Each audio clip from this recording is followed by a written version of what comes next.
10% शरह से ज्यादा वाले इलाकों में इंडोर इज्तिमात और इंडोर डाइनिंग पर मुकम्मल पाबंदी। पब्लिक ट्रांसपोर्ट में 70 और ट्रेनों में 80% मुसाफिर बिठाने की इजाजत होगी।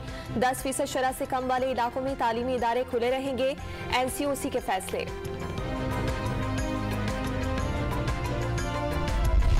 कराची में कोरोना बेकाबू हो गया। मुस्बत केसेस की शरह 40% से जायद।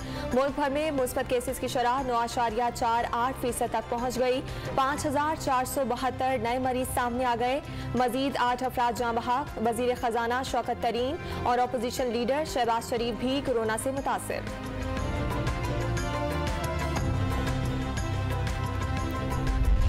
मरी में बर्फानी तूफान के बाइस 14 दरख्त सड़कों पर गिरे। महकमा जंगलात के पास गिरे हुए दरख्त हटाने के लिए मशीनरी मौजूद न होने का इंकशाफ।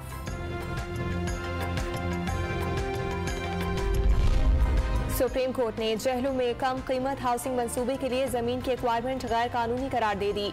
नोटिफिकेशन के बगैर 9 केनाल जमीन अवार्ड में कैसे शामिल की गई, जस्टिस एजाजुल एहसन का इस्तफसार।